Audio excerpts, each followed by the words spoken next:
Then I'm going to paste that first pattern in again, and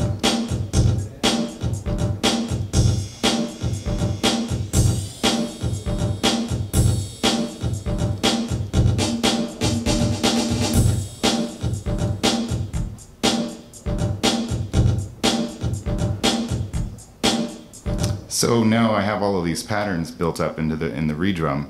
I have to still go back into the sequencer and start programming pattern switching events. Okay, so before I get too far though, everyone clear on, you basically got the gist of programming patterns in the redrum, right? Okay, what's neat too is now, remember the patterns is independent of the sounds themselves, so you can actually go in and say, I don't like that kick, let's find a different one.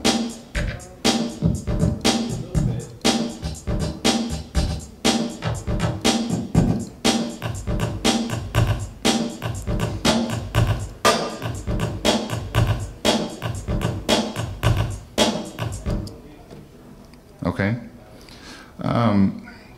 Now there's a couple of ways to arrange these patterns in the sequencer. You can do it in real time, which is probably one of the easiest ways.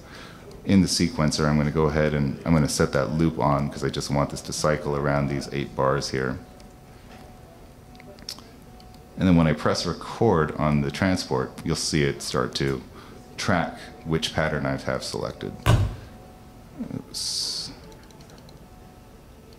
But not at 4 beats per minute. How did that change?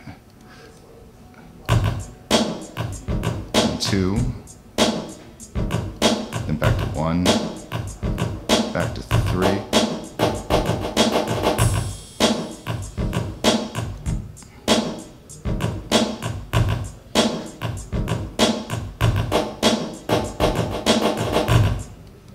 Okay, so now you can see my in my sequence A1, A2, A3, A4, A2, A1.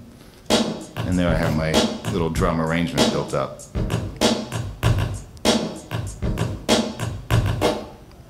Now if you want to change this, you can actually just, instead of having to re-record, you can go ahead and just say, oh, instead of A1, I want that to be A2. And instead of A4, I want that to be A1. You can still do that as well, if you wanted to. You could. That's actually easier though. Like I said, this is one way. I mean, the other way is the way you're mentioning, which is to manually go in and start drawing these in. Now, by default, you're not going to see that one pattern select lane. So what we do is you right-click on one of these buttons, and you go Edit Automation. When you edit automation, you'll see in the sequencer that pattern select lane automatically pops up. Then we have to go and pencil in a measure, right? And it says A1. And then we can drag that out for as many measures as we want. Go back to the pencil tool, and which is getting a little tedious already. Pencil in another one and say we want A3. But I only want that for one measure. Pencil in another one and say A4. And so there's like I said, that's a little tedious. If you can do it, you can, like you saw what I did, I slowed it down kind of a lot, which gave me enough time to go up and change the pattern with my cursor. Okay, so here's record.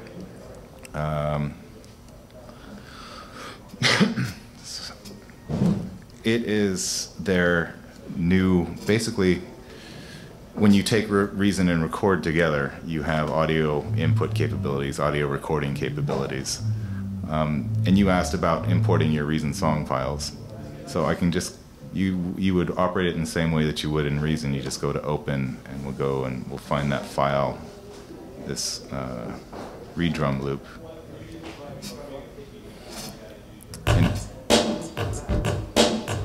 And there it is, your Reason song file.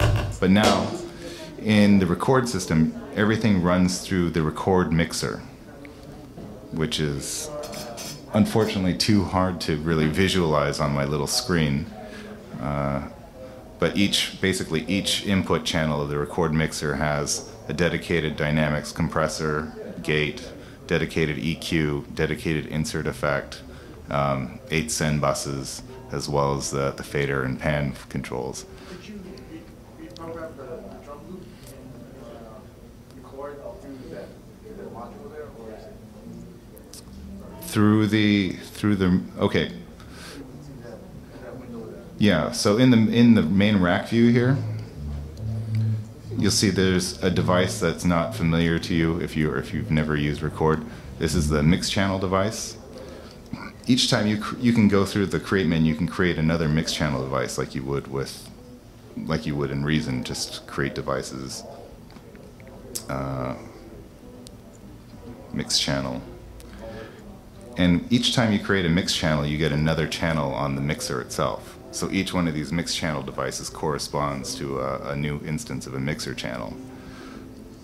Now, when you say reprogrammed, is that what you're talking about? like you say you wanted to change the snare, all of a sudden you just wanted to change the snare of the drum? Yeah, well, I mean that's one of the things that a lot of people do nowadays. Instead of relying on the little internal mixer of the redrum, you break out each of the individual sounds to individual mix channels. So this might take a little time. Actually, let me cut this out. We'll cut that mixer out, and I'll start creating. I'll start cabling these to their own mix channels. And I'm going to use a shortcut. I'm just going to, oops. I guess that shortcut's not going to work on me here. As you can tell, it's a little tedious just to have to go and create each mix channel.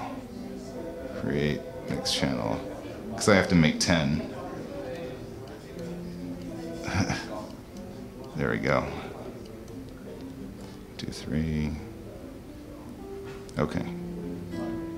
Then I'm going to cable each one of the individual outputs from that redrum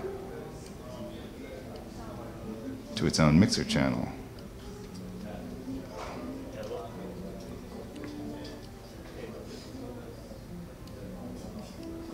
Sorry, now this is the cabling mess that you didn't want to really get into.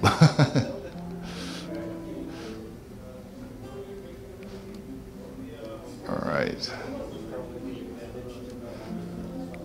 Well, you know, if you've worked with, I mean, do you have a mixer in your studio, a regular mixer, hardware mixer? You're all software based, yeah, yeah. Well, you don't miss having a big analog mixer at all. You just like the convenience of routing everything, yeah. Well, I mean, this is like I said, this gives you the flexibility. So if you decide that you want to do it this way, you can go and reconfigure things. And what's nice about Reason and Record is that it gives you that visual reference too. So it's like plugging a device into an effects unit, then plugging that effects unit into the mixer, and it's very easy to follow the signal flow. Okay, so now I've got the redrum all mapped out to different mixer channels.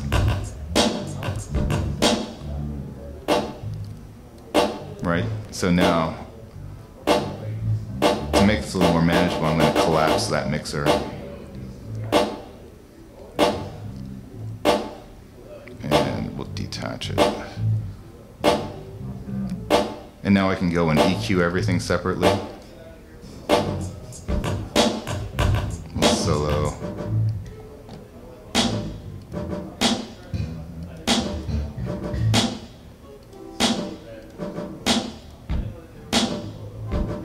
Give that.